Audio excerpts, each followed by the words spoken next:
Македонија спаѓа во категориите држави во кои населението избира да се поистоветува со определена верска припадност. Тоа го покажуваат сите истражувања во изминативе речиси 3 децении независност. Последното истражување од декември минатата година покажа дека 97,7% од граѓаните се определиле дека се припадници на некоја религија. 75,2% православни христијани, 21,6% муслимани, 0,4% католици и половина процент на некоја друга верска заедница.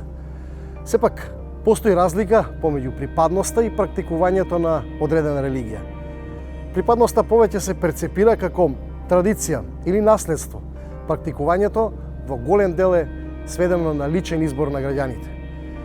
Дилемата за која бараме иста страна. Како до вистински секуларизам во општество со влијателни верски заедници.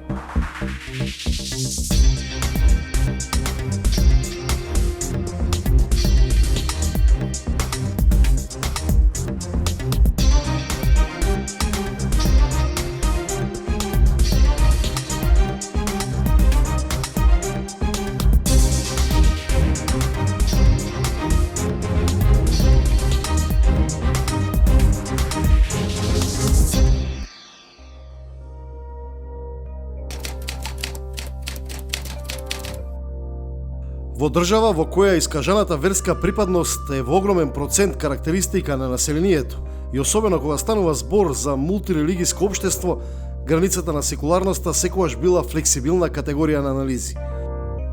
Моќта што верските заедници ја црпат од декларативната припадност на граѓаните секогаш била аргумент плюс на страната на верските заедници.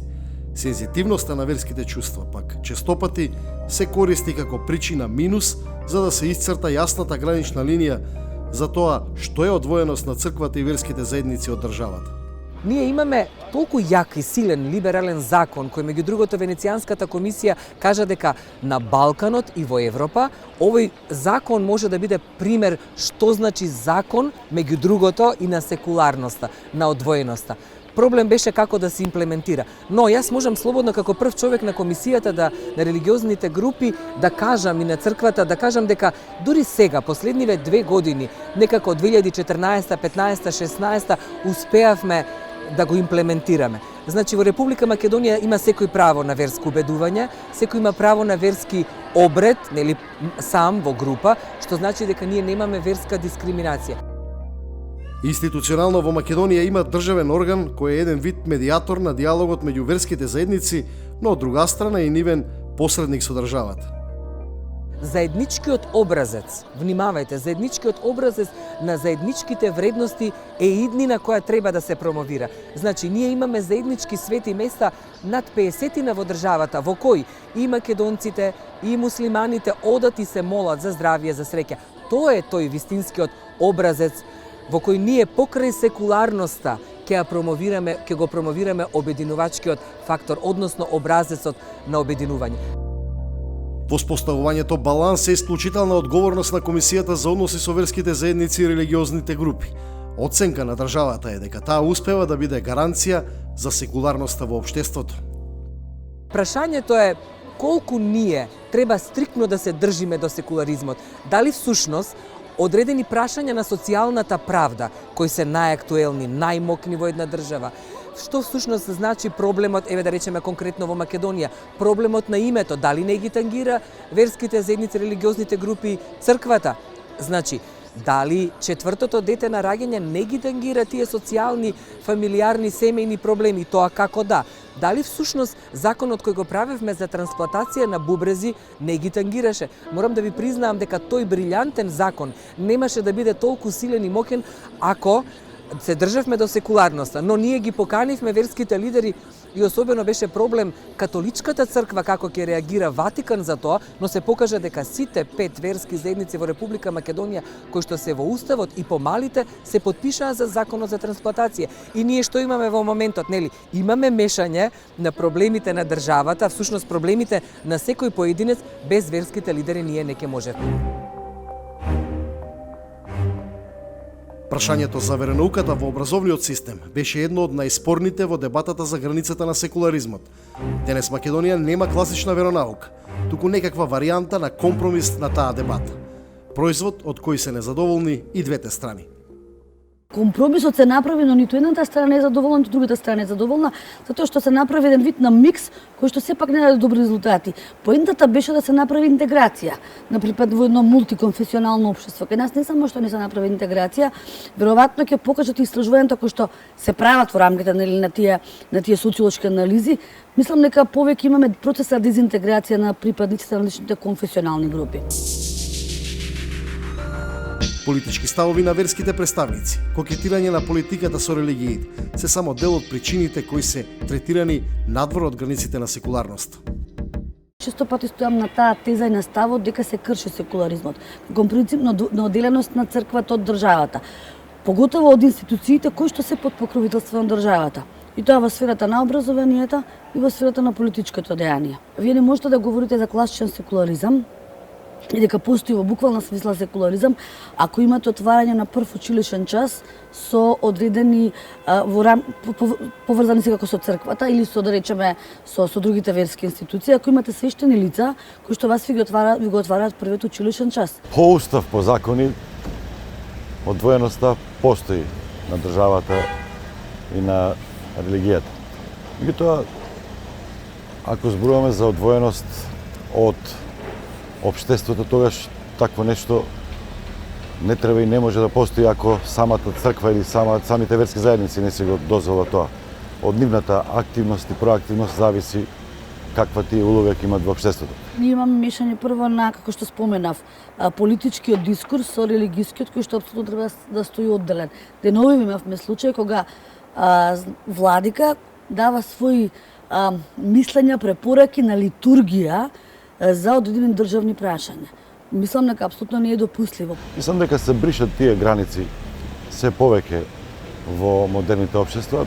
Земете го, например, папата. Сега, и тоа е индивидуална работа, зависи од индивидуалниот капацитет, од образованието, карактерот на поглаварите на Римокатоличката црква. Меѓутоа, последниот папа е многу активен, токму во поглед на тие општествени теми, кои што значат заштита на обесправените, на оние кои што се немоќни. Се почесто неговите пораки се однесуваат на светските политики кои што нанесуваат страдања. Ако го кажа како индивидуа, значи ако се соблечен или таа одора која што ја носат мантијата, тогаш може како индивидуа. Исто како што значени, да речеме, луѓе кои што се дел од образовните институции даваат свој став за политиката. Да, ти ако ја кажеш како личност, како јас како Татјана Стојановска Иванова, ако го говорам од моје лично име, леко универзитетски професор, тоа е еден став. Значи, затоа велам, тој може да има личен став. Кога имате вие значајна функција во рамките на вашата верска заедница, тогаш исклучиво вие делувате религиски. Малку похрабар ќе бидам и по-радикален во поглед на некоја проекција на иднината на црквата, на верските заедници, на религијата. Таа треба се врати на своите прапочетоци, кога била на удар на државите, односно на моќниците, на кралевите, на царевите. Зошто? Затоа што пропагирала нешто кое што било против злоупотребата на нивната моќ, против нивната бесконечна моќ. И се залагала за правда, за правдолюбие, се залагала за некои основни работи кои што ги заслужуваат луѓето. Нивниот активизам треба да се однесува прво на морална надградба на младите. Треба да се однесува на сплотување, на интеграција. Со начинот на кој што делуваат во моментот одредени, велам, не сакам да генерализирам, тие делуваат обратно, дезинтегрираат. Затоа што ви имате припадници, поготово во контекст кога станува збор на политичкиот дискурс. Никој нема да му забележи на некој црковен великодостојник ако се бори за правата на обесправените, за угнетените, за оние кои што страдаат. Што има погрешно, што има политичко во таа активност? Ако се бори за да не се краде, ако се бори против корупцијата, ако се бори да не се лаже, ако се бори за мир, за правда, што е тука политичко, што е тука погрешно? Појдата религијата да се мирува, да оплотува, да делува позитивно, морално да надградува. А кај нас, за жал, имаме еден ајде не би рекла обратен процес, меѓутоа сепак процес кој што со самите нивни ставови предизвикува на некој начин раздор или конфликт помеѓу припадниците на различните верски заедници. За да не се претвори во институција за погреби, венчавки и крштевки, ќе мора многу повеќе и посилно да биде активна во општествените токови на тој начин што тоа што го има како има да го стави во функција на својата мисија, на својата визија. Зошто црквата да не помага во бесплатни болници, во бесплатни училишта? Што е тука погрешно? Што е тука политички? Меѓутоа таму токму се гледа и не треба да ја проучуваш во тој степен научно религијата за да сватиш кое е влијанието. Земете само социјалните мрежи. Став на владика или став на оџа кога ќе излезе тоа представува еден вид на како пандемија како се шири. И токму на тоа се лепат верниците. Знаете како тоа е докажано и во науката. Ако сакате вие да направите нераздор или ако сакате примирие, чепнете ги само чувствата, религиските чувства на граѓаните. Верските заедници се некако исплашени, премногу се внимателни. Дали тоа го прават од незнаење или пак очекуваат некој бенефит од државата?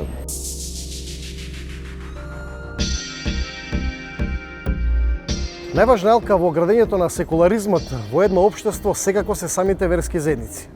Секуларизмот, впрочем, и постои како некаква граница за нивното влијание. Како тие го сваќаат? Дали на него гледаат како на бариера за своите активности? Можат ли самите да си постават граници? Одговорите ги бараме од отец Бобан Митевски и професорот Хасан Джило.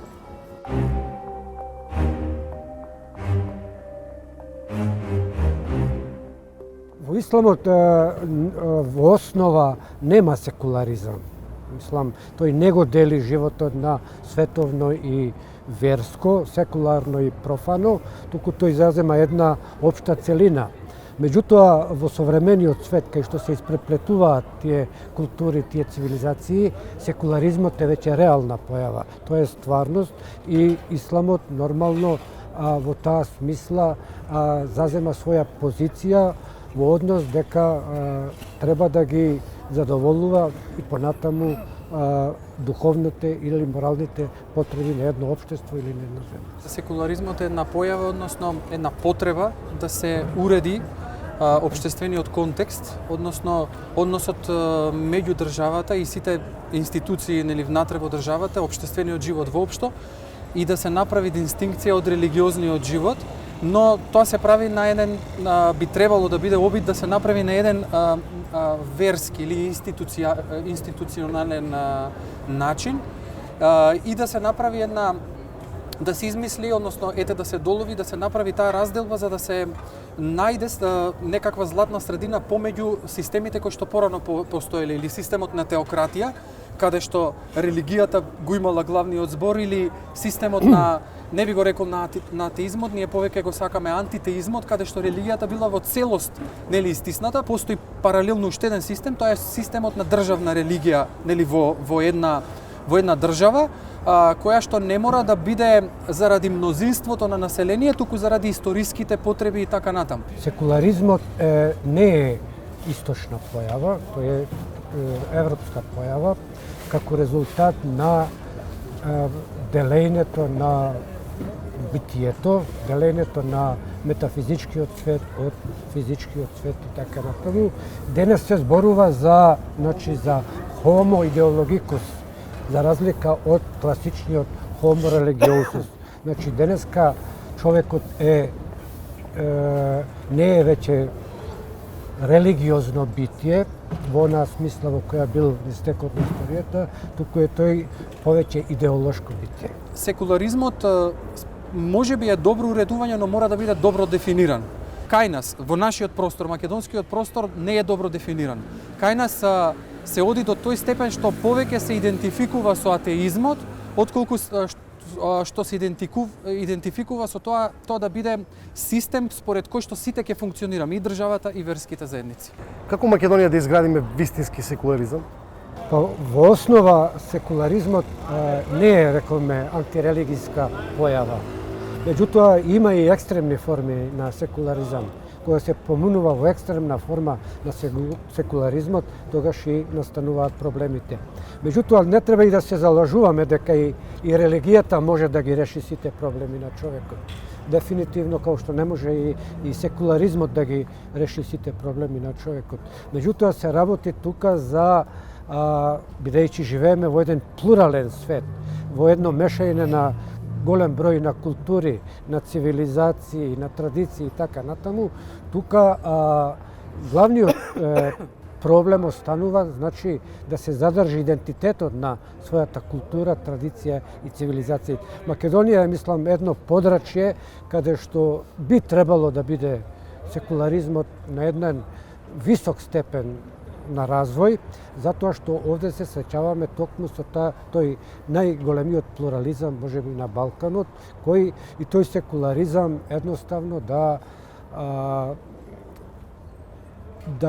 координира со тие религиски традиции, нормално да не се преферира една во однос на друга, него секоја да има право да го развија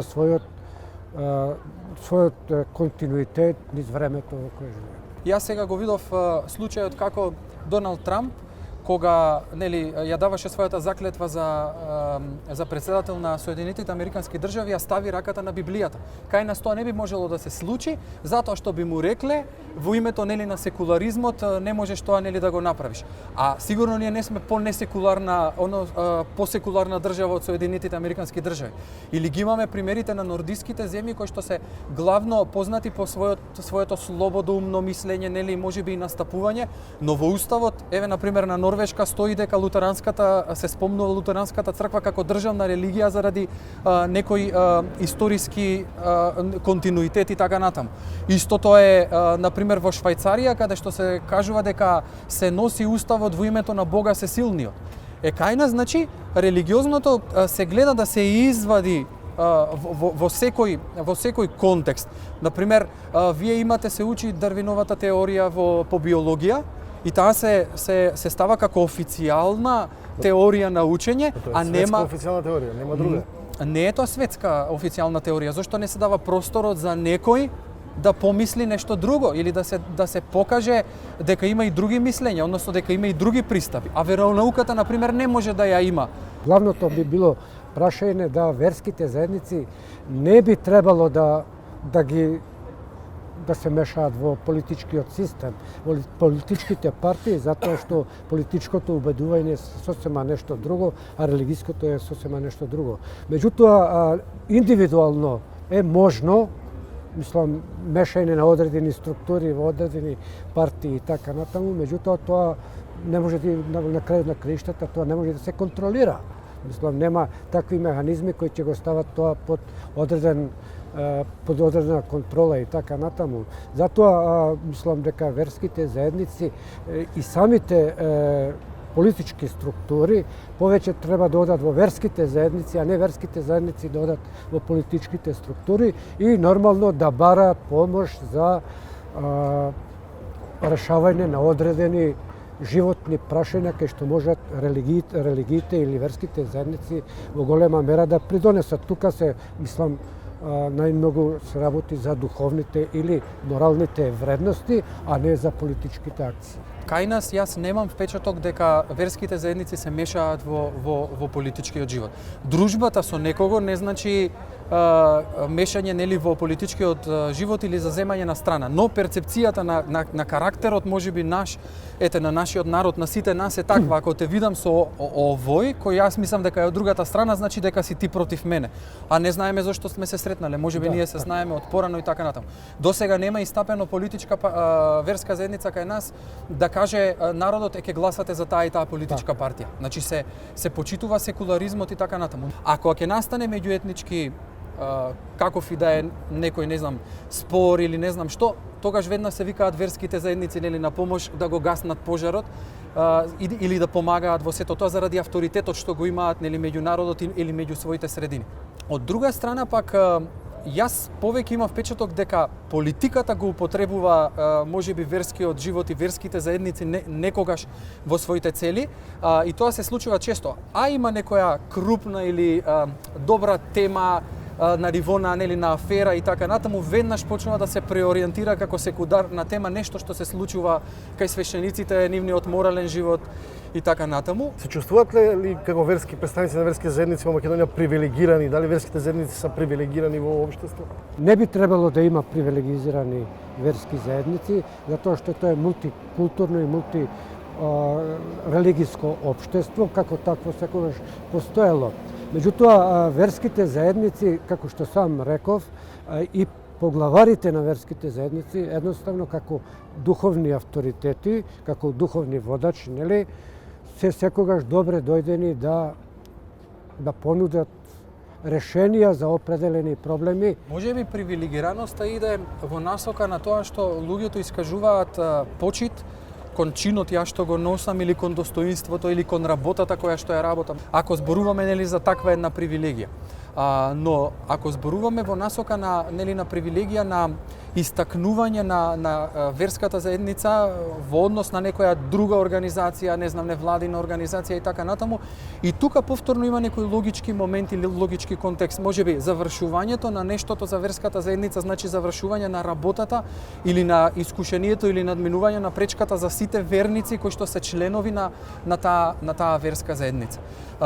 Преска сакам да се надоврзам и на тоа што го зборувавме. Често, на пример, јас ќе говорам од нашиот пример. МПЦ ја поврзуваат дека е, на пример, блиска обично со десничарската номенклатура или власт.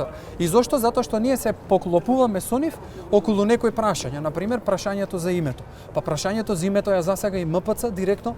Ако има, значи там мора да го искаже својот став. Ако ние го искажуваме ставот согласно нашето мнение. Ако има промена на името Македонија, тоа ќе значи и промена на називот Македонска православна црква. Околу врска со привилегираноста, тука треба се трне од два основни поими. Централен поим на политиката е интересот, а централен поим на религијата е должноста. Пред тоа, привилегираноста не смее да дојде во израз со идентификација на една партија со религија и така натаму, затоа што во исламската заедница нарочито тоа е и невозможно. Верниците се припаѓаат на различни етникуми, припаѓаат на различни национални структури и мора да се почитува секоја националност. Интересен е податокот од последното истражување кое покажа еден мал процент на пораст на атеисти во Македонија. 2,4% од анкетираните се изјасниле како атеисти, што пак споредбено со некои други истражувања и со пописот од 2002 година е пораст за околу 1,4%. Тогаш пред 15 години како атеисти се декларирале нешто помалку од 1%. Истражувањата на Pew Research Centerот и Gallup покажуваат дека во светот се издвојуваат неколку држави со најголем процент на атеисти.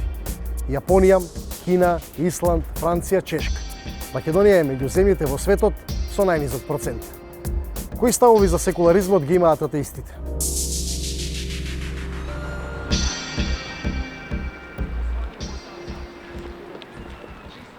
Векослав Стефановски, информатичар, и Дарко Ристовски, исто така информатичар, се дел од оној мал процент декларирани атеисти.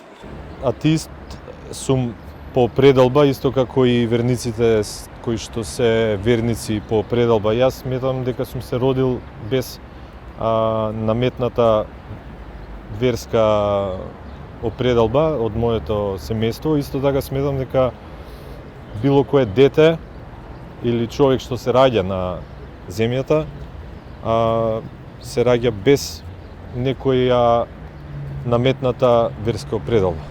Атеизмот е многу лесен за објаснување и многу кратка дефиниција има. Атеист е тој што не верува во Бог. Толку. Не треба ни повеќе, не треба ни помалку. Представници на некој вид на профил на атеист што може да се сретне во Македонија. Од комплетно религиски дистанциран до атеист, многу поблизок до профилот на традиционални верници во Македонија. Се од денешно време и претходно во моето семејство не се прославувале верските празници.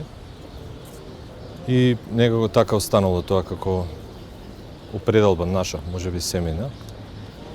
Сме ги почитувале празниците на другите заедници верски, и сме ги посетувале луѓето дома, меѓутоа не сме ги прославувале. Моето семејство од секој пат било баш добра забава и за Божијич, и за Великден, така да тој дел и ми се допаѓа. Така да продолжувам и јас да го практикувам. Вапцањето јајца е настан за цела фамилија. И сега кога јас имам собствена фамилија, интересно е да се вапцат јајца. Настрана колку вапцањето јајца е поврзано со самата религија, тоа е веќе скроз друг муавет. Ама самото прославувањето на празниците не ми е некој проблем. Ако некој ми честита, ми каже Христос се роди, можам да му кажам и јас вистина се роди, ќе му честитам. Ако некој ми донесе баклава за Бајрам, дефинитивно ќе ја изедам. Се познава и по мене. Ако се анализира истражувањето на ИПИС, профилот на македонскиот атеист веројатно треба да се бара во овие рамки. Претежно тоа се лица на возраст од 29 до 40 години, професионално ориентирани во природно-техничките науки, живеат во градските средини. Во смисла да мислам дека нешто е така без да имам објаснување за тоа, се трудам да имам што е можно помалце такви ирационални верувања. Сепак човек сум, не е дека не верувам комплетно, например верувам дека Ливерпул е најдобар фудбалски клуб во Англија. Немам факти да го подкрепам тоа верување, тоа ми е моја верба да кажам. Ама од друга страна, што се однесува на реалниот свет, сакам ако реалниот свет да одговара на тие работи во кои јас верувам. Верувам дека постојат дрва, затоа што сум вишал. Верувам дека постои Facebook, поради тоа што сум постирал на Facebook.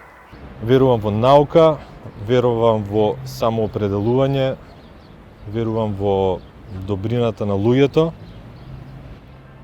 верувам во тоа да луѓето имаат право да прашуваат и да осознаваат и да се интересираат за работите кои што ги обкружуваат. Втората страна на тој профил се среќава и кај лицата на возраст над 60 години, високо образовани, исто така, што може да се поврзе и со влијанието кое овие лица го добиле од системот на поранешна Југославија. Сепак, организирано атеистичко движење со јасна атеистичка идеологија во Македонија нема. Сдружение на атеисти, организирано и регистрирано, не постои. Единствена голема група, неформална, е Facebook групата на Асоциацијата на македонски атеисти. Групата на Facebook, која не е формално регистрирана, е прилично активна, прилично се праве муабет за тие теми. Ама настрана од тоа, мислам дека нема формално организирано здружение на кое би му било атеизмот и или секуларизмот главна цел на действување.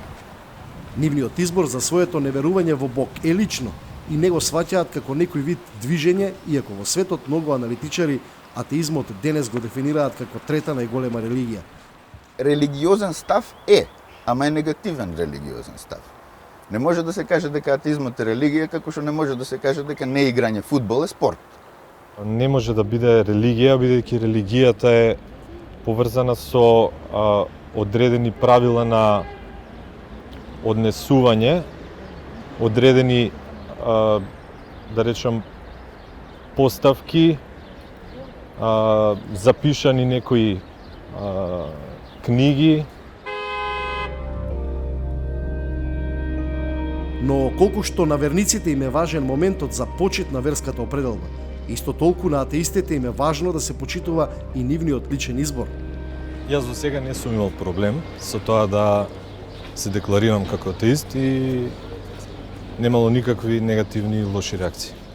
Сите што ме познаваат знаат од прилика дека сум атеист, ги знаат моите ставови и можам да признам дека на повеќето луѓе едноставно не му смета. Сензитивноста на прашањето за верските чувства во македонското општество, велат, се реалност. Повеќе си осетил дека имаат негативни чувства кога ти се зафркаваш со нив или они на сметка на тоа што ти си атеист? Кои се поосетливи на темата? Дефинитивно поосетливи се теистите, да ги кажам. Баш така. Заради тоа што си го земат тоа како здраво за готово, како догма, како тема што не смее да се дискутира. Да. Не смее да се дискутира, не смее да се критикува, не смее да се исмејува. Затоа се свесни, иако сметаат дека како и секоја идеологија, така и религијата треба да биде отворена за критики. Религијата е пред се идеја. И таа идеја треба да биде подложена на критика и подложена на тој дел од критиката што е подсмев. Не можам да гледам со омраза пред се кон луѓето, па ни кон религијата или луѓето кои што си имаат одредени своји замисли или определби. Не можеш да мразиш идеја, можеш да критикуваш идеја, можеш да сметаш дека е невалидна. Ама да се мразе идеја е малце контрапродуктивно. Токму поради големата религијска определба на населението, сметаат дека Македонија има повеќе декларативен отколку вистински секуларизам. Една држава одбира дали ќе биде по уредување секуларна или не. Исто така и атеизмот е лично убедување повеќе човечко и мислам дека треба во една држава подеднакво да се почитуваат чувствата и на верниците и на атеистите. Додатен проблем е што се уште кај нас се поврзува многу цврсто етничноста со религијата. Тоа се комплетно независни концепти. Може некој да биде македонец, а да биде и будист, и муслиман, и христијанин, и атеист. Тоа не го менува никако фактот дека е македонец. Вината пред се алоцираат во кокетирањето на политиката со религијата. Многу често политичарите сакаат, пак зборувам генерално, не само во Македонија, сакаат да искористат влијанието што религијата го има врз некоја одредена групација. Баш заради тоа што ако нешто влезе како догма религијска, одреден број на луѓе ќе го почитуваат тоа, без разлика дали има смисла, без разлика дали е вистина, дали не е. Доколку попот го каже, вистина е, да карикирам. Не мислам дека и во соседните балкански држави е нешто поразлично.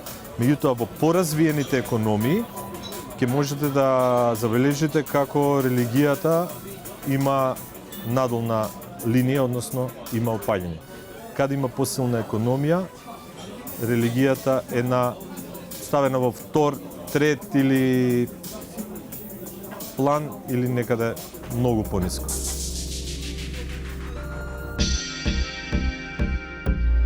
Векослав и Дарко заеднички веруваат дека не постои Бог, или како што тие прецизно велат, не веруваат во верските учења, но идентично не се убедени дека светот без религии би бил поидеален. Има песна една од Џон Ленон, се вика Imagine, ако ја преведеме на македонски или барем некоја строфа, преведеме на македонски, таму вика замислете го светот без религии, замислете го светот без земји и без граници, не е воопшто тоа тешко да се замисли, ќе видите дека би бил поубаво место за живење. Дека ако утре ги изгубиме сите достигнувања што ги имаме во цивилизацијата, за 100, 200, 300 години ќе имаме пак иста хемија, ќе имаме пак иста биологија, пак иста техника, да кажеме, барем слична, ама прилично е неверојатно дека ќе ги имаме истите религии. Така да би имале, може би религиите би се природна ствар што пак ќе се развијат, ама тие религии би биле комплетно различни од тековните религии. Светот без религии најверојатно би бил многу сличен на тековниот свет, со тоа што би имало други еквивалентни верувања во нешто или во слични работи. Не можам да кажам како дека светот без религија би бил идеален. Секуларизмот веројатно е најправишното решение за модерната демократска држава. Ако е поставен на вистински и здрави основи, тогаш тој непречено ја гарантира слободата на вероисповест, што е едно од основните човекови права. Од друга страна ја спречува секоја можност за злоупотреба на религијата за какви било конфликтни ситуации. Здравиот секуларизам е на иста страна и тој не е атеизам. Останете во долу.